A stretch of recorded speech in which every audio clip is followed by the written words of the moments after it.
Picture this. You've got two people. They live on the exact same street in the exact same city. Okay. They work at the exact same company, right? Yeah. Pulling the exact same salary. So totally identical inputs. Completely identical. But fast forward 30 years, one of them is sitting on this comfortable nest egg, totally at peace. They're building actual generational wealth. And the other one? Still sweating over every single utility bill. Just completely stuck in that paycheck to paycheck grind. Right. Same exact input, completely different output. Why? Well, that massive divergence is it's the central mystery of what we're diving into today. Yeah. Looking at this fascinating breakdown of behavioral economics, drawing on work from places like the University of Chicago, Duke Cornell, we are going to prove that wealth isn't actually about the size of your paycheck. Which sounds crazy to say out loud. I know, but it is entirely about the hidden story you tell yourself. Okay, let's unpack this. Because on the surface, saying wealth is just a story that sounds like a massive oversimplification. It really does sound counterintuitive at first glance. I mean, we are heavily conditioned to believe that personal finance is purely a math problem. Right, like income minus expenses equals wealth. Boom, done. Exactly. But the math alone fundamentally fails to explain human behavior. To understand those two hypothetical neighbors, we have to look at what happens when you inject money into a deeply flawed internal narrative. Which brings us to the windfall paradox. Yes. In behavioral economics, this is the ultimate test case, the windfall paradox. That's the lottery winner phenomenon? You got it. Because everyone has heard those wild stories, people winning millions and then ending up totally bankrupt just a decade later. Yeah, and it happens all the time. But what is actually happening beneath the surface there? Because my immediate thought, and probably your thought too, is always, well, if you gave me $10 million, I would never go broke. That is the universal reaction. We all think we'd be the exception, but the data tells a much darker story. Research consistently shows that people who receive sudden, massive windfalls, whether it's a lottery jackpot, a massive inheritance, or like a huge legal settlement, they are frequently completely broke again within 3 to 5 years. 3 to 5 years. For millions of dollars. Yes. And what's fascinating here is that the absolute dollar amount rarely matters. Whether it's $1 million or $20 million, the capital simply evaporates. Because the external environment changed overnight, but the internal programming didn't shift a single inch. That is the core of it. The material we're looking at today anchors this whole concept with a profoundly relatable story. The Tuesday night story. Right. The author describes sitting at their kitchen table on a random Tuesday night. They have the calculator out, a stack of paper bills, rent, the car payment, the credit card minimums. Oh, we've all been there. Exactly. And they note that they had done this exact same math 100 times before, and every single time it triggered the exact same physical reaction. A tight chest, shallow breathing, a spike in heart rate, and underneath all of that physical panic, there was this quiet, relentless internal voice repeating one specific sentence. There just isn't enough, and there is never going to be enough. Yeah. Wow. I mean, I think almost everyone listening to this right now has felt that tight chest at least once. Yeah. It is just a suffocating feeling. You feel like you're drowning in 2 inches of water. It is incredibly isolating, even though it's universally common. The author explains that they had repeated that sentence in their head so many times over the years that it had calcified. It became a fact. Right. It no longer felt like a fleeting emotional response. It felt like concrete physics. They genuinely believed money was just this aggressive weather system that, just happened to them. Like they were constantly waiting to be rescued. Waiting for a raise, hoping for a random bonus to magically arrive and fix the math. They were essentially a passive passenger in their own financial life. But passengers don't get to steer the car. No, they don't. If you're in the passenger seat, you are just along for the ride, wherever the vehicle happens to go. So what actually breaks this cycle for the author on that specific Tuesday night?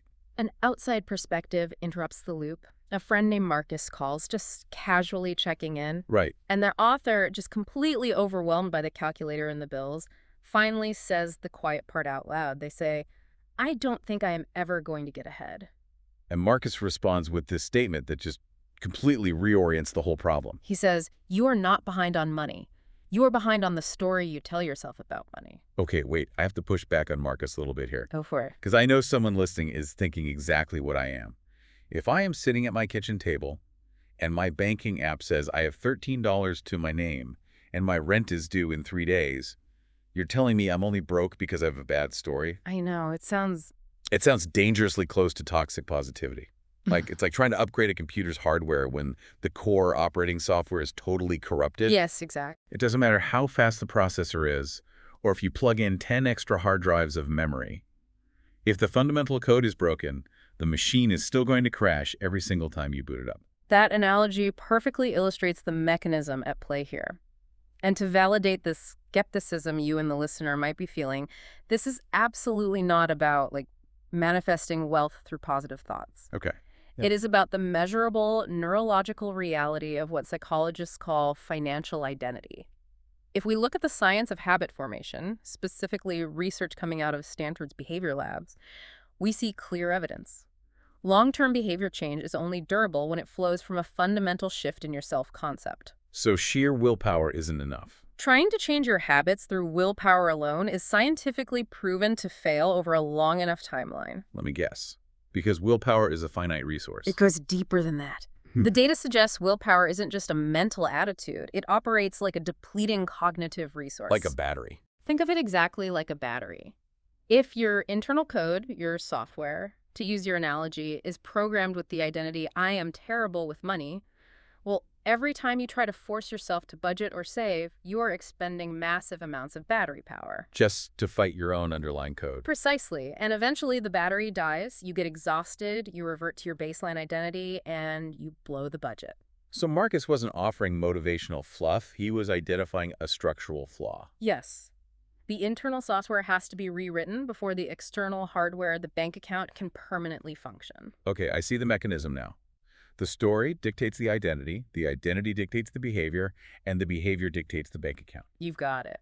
So if the corrupted software of our financial identity is the root cause of the windfall paradox, the natural next step is figuring out how to actually rewrite that code. And according to the research, this process doesn't start with spreadsheets. It starts with the literal vocabulary we use in our daily internal monologues. That brings us to the first major behavioral shift, right? Moving from a scarcity identity to a direction identity. This is fundamentally a linguistic rewiring process. Think about the specific language the author was using at that kitchen table. Right, like there is never enough. Scarcity language is defined by absolute, permanent words. There is never enough. I will always be behind. I am completely stuck. It's totally fatalistic. It leaves zero oxygen in the room for change. Exactly. Contrast that with a direction identity, which relies entirely on progress-oriented language. Okay, give me an example. So instead of I will always be behind, the phrasing shifts to I am currently behind. Instead of I am stuck, it becomes I am focusing on building stability right now. But wait, if I am telling myself I'm always broke, my brain probably figures there's absolutely no point in skipping that expensive dinner out. Right? Or saving $5 on coffee. It just becomes a self-fulfilling prophecy. But does just swapping the word always for currently actually change the way I interact with my wallet?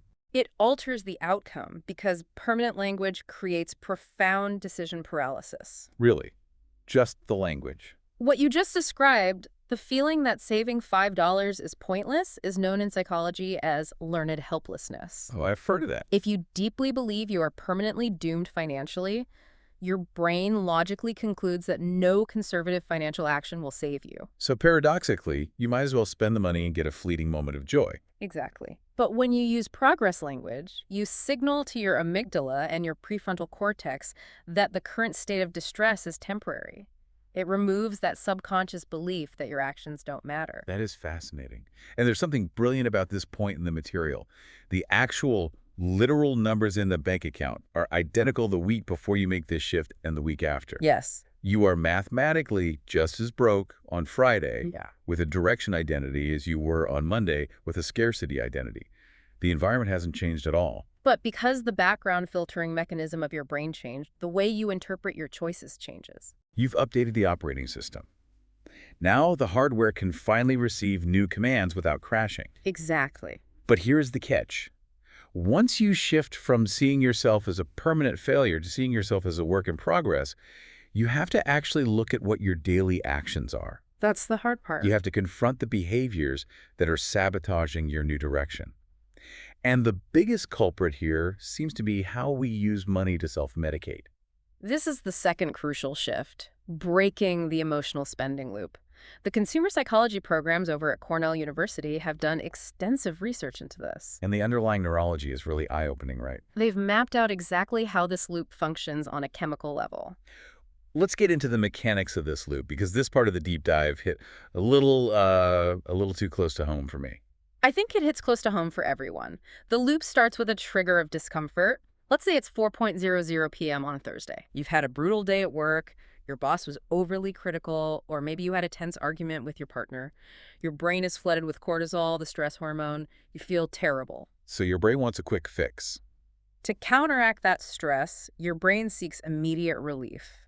So you open an app or walk into a store and you buy something non-essential that you cannot comfortably afford. And in that exact moment, you aren't really buying a new sweater or a gadget. You are literally trying to buy a neurochemical shift. That is the perfect way to phrase it. The act of purchasing, and especially the anticipation of receiving the item, provides a sharp, sudden spike of dopamine. Ah, the dopamine hit. For about 20 minutes, that dopamine hit overrides the cortisol. You feel a sense of control and pleasure. But the loop has a trapdoor. A massive one. 30 days later, the credit card bill arrives. Seeing that balance triggers a massive, renewed wave of cortisol and guilt, which is often twice as high as the original stress. So now you feel terrible again, which makes you crave another dopamine hit, and the cycle just repeats. It's a closed-loop system of sabotage. This is exactly like eating a giant tub of ice cream after a terrible day at work. Yes. It feels amazing for exactly 5 minutes, but you wake up with a stomachache.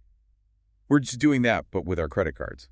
And that research basically proves that emotional spending is the quiet, invisible force keeping high debt balances from ever going down. It's like trying to bail water out of a rowboat while someone else is quietly drilling new holes in the floorboards beneath you. Exactly. So how do we patch the leak before the boat sinks? The researchers propose a countermeasure they call identity spending. Identity spending, okay. The goal isn't to never buy anything again. The goal is to introduce a mandatory neurological pause before every non-essential purchase. Oh, pause. In that brief window of time, you force yourself to ask one very specific, highly targeted question. Does this purchase align with the person I am building toward, or the person I'm trying to escape from for 20 minutes? Wow. Person I'm trying to escape from for 20 minutes? That is a heavy question to ask yourself in the checkout line at Target. It is. But it pierces right through the illusion. It really does.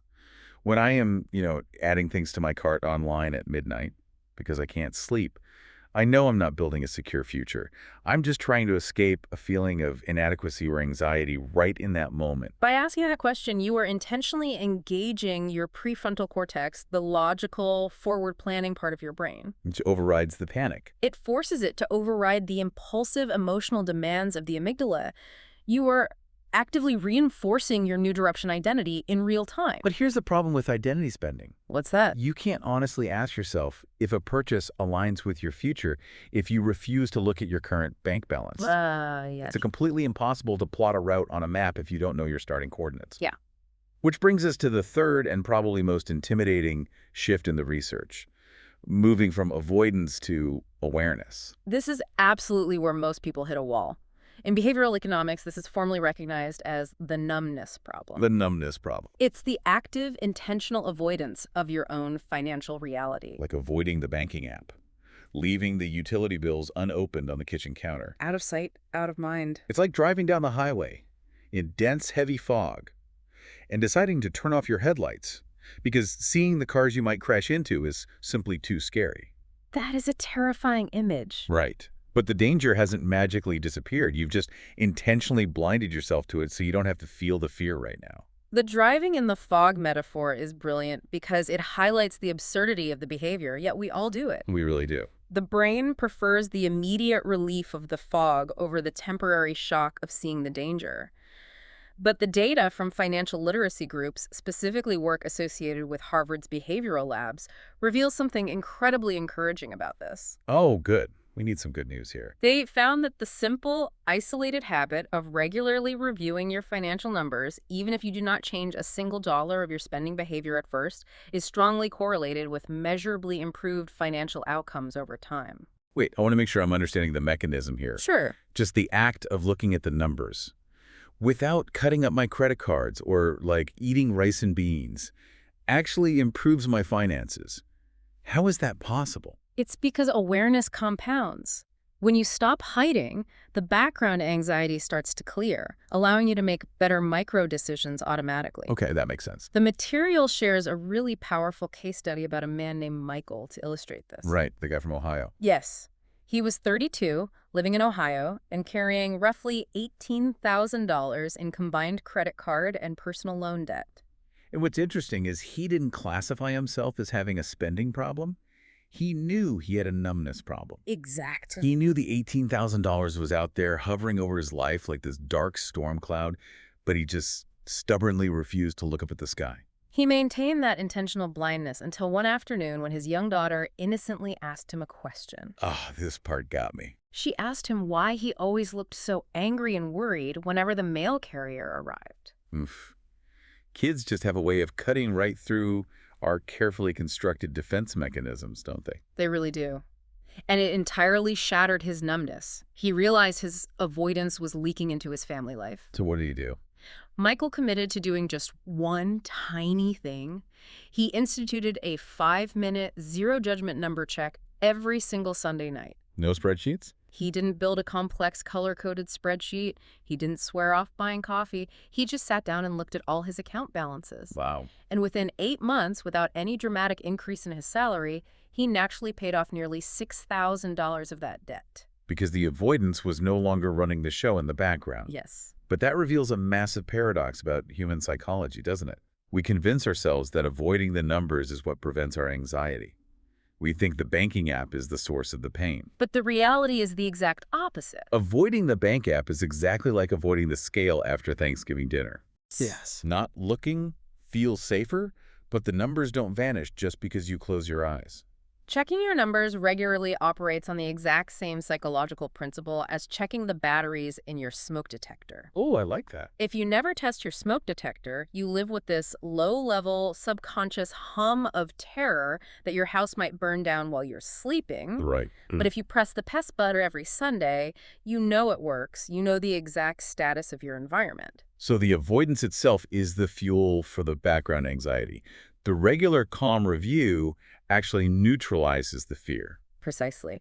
There's another example in the research highlighting a woman named Karen who adopted the same Sunday night habit. What happened with her? She reported that her Sunday evenings transformed from a state of absolute dread to a state of calm, objective curiosity long before her actual bank balance went positive. So her internal feeling of security changed months before the math did. Because her identity shifted. She was no longer the passenger hiding in the back seat. She was the driver holding the steering wheel. Okay, so these 3 shifts, moving from scarcity to direction, upgrading from emotional spending to identity spending, and trading avoidance for weekly awareness. Yeah. They sound life-changing, but I know for a fact there is a listener out there right now thinking, this is great for Michael and Karen, but my specific situation is uniquely disastrous and completely unfixable. It's a very common feeling. So let's pivot and do some rigorous myth-busting and then break down the practical, actionable steps the research recommends.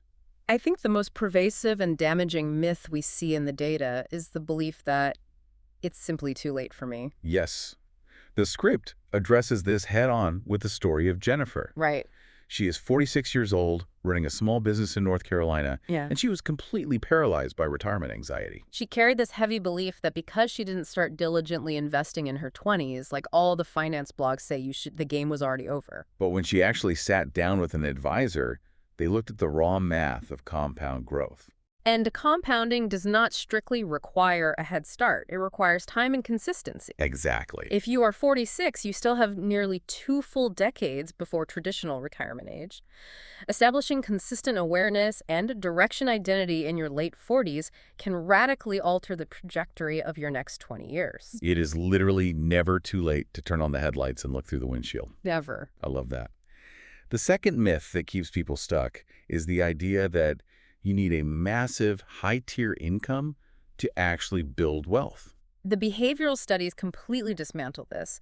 Data shows that daily habits, automated systems, and consistent savings rates are far stronger predictors of long-term financial stability than absolute income levels. It's not just about getting a bigger paycheck. Not at all. We regularly see high earners with six-figure salaries living paycheck to paycheck because they fall victim to severe lifestyle inflation and emotional spending loops. Right. Conversely, we see modest earners systematically building real generational wealth because their identity aligns with their behaviors. And the third myth is that budgeting is essentially a prison sentence of pure misery and restriction. Oh, everyone hates the word budget. But when in reality, neurological studies suggest that a functional working budget is the ultimate cure for decision fatigue.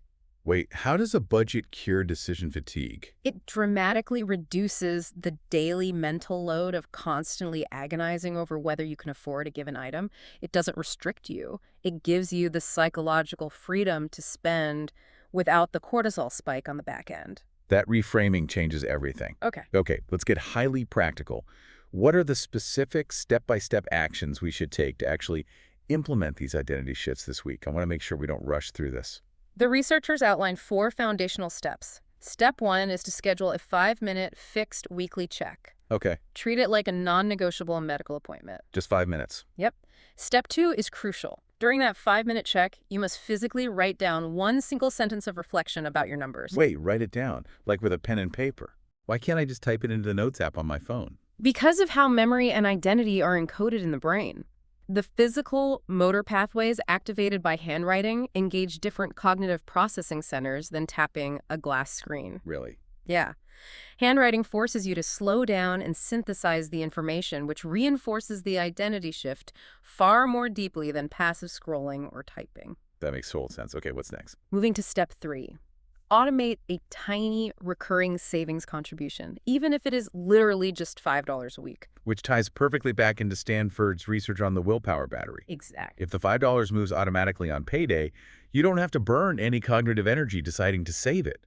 You've bypassed the need for willpower entirely. You are letting the system do the heavy lifting. Brilliant. And finally, step 4 is for those who share finances with a partner. Schedule short, 10-minute, calm money conversations. Because waiting 6 months to talk about money guarantees it will turn into a massive, high-stakes, screaming match. Unquestionably, frequent low-stakes chats build a sense of teamwork instead of adversarial conflict. Okay, but I have to ask the ultimate question on behalf of the listener who is feeling their chest tighten right now. Okay. What if I am completely overwhelmed? What if I am drowning in debt right this very second, and the mere thought of opening my bank app makes me physically nauseous? Where do I realistically start without triggering a panic attack? You start incredibly, almost ridiculously small. You just commit to the 5-minute weekly check. That is all. Just look at it. And you must do it with absolutely zero judgment. You do not try to fix the debt in week 1. You don't overhaul your life. So what's the mindset then? You act as an impartial scientist, simply observing the data. You have to remind yourself that every single future dollar you earn is completely unspent. I love that phrase, unspent. It is entirely directable, regardless of the mistakes made in the past. You just have to be willing to sit in the driver's seat. You don't even have to put the key in the ignition or press the gas pedal yet. Just sit in the seat, turn on the headlights, and look at the dashboard. That is the perfect first step. The action will naturally follow the awareness. So what does this all mean for us? Let's distill the core message of this entire deep dive. Okay. True wealth doesn't start with a luck or scratch-off ticket. It doesn't start with a massive corporate bonus or, finally getting that elusive promotion you've been chasing for years. Yeah. It starts entirely with shifting your internal identity. It is the conscious, deliberate move from a scarcity identity to a direction identity. It's replacing the cortisol-driven emotional spending loop with intentional identity spending. Right. And most importantly, it is trading the dangerous comfort of total avoidance for the calm power of weekly awareness. And for you listening to this right now, I want you to remember this. Yeah. You do not need a bigger paycheck to begin this shift. That 5-minute check this coming Sunday, it costs absolutely nothing. Nothing at all. It requires zero permission from your boss, your bank, or anyone else. The power to change the underlying software is completely in your hands right now. The math will eventually, inevitably follow the mindset, but the mindset has to be upgraded first. We started this deep dive talking about 2 people, same street, same exact income, One builds lasting wealth, the other struggles endlessly. Yeah, We now understand that the defining difference between them wasn't the numbers in their bank accounts. It was the story they told themselves about those numbers. exactly. Which leaves us with a final, slightly provocative thought for you to mull over. If behavioral research so clearly shows that our financial identity was quietly programmed into our software during childhood, what other major areas of your life, like your career trajectory or your personal relationships, are secretly being driven by an outdated, corrupted story that you simply haven't bothered to check in decades? What's fascinating here is that this raises a profound question indeed. It might be time to run a diagnostic check on the rest of the software. Something to seriously think about the next time you sit down to check your numbers. Thanks for taking this deep dive with us. See you next time.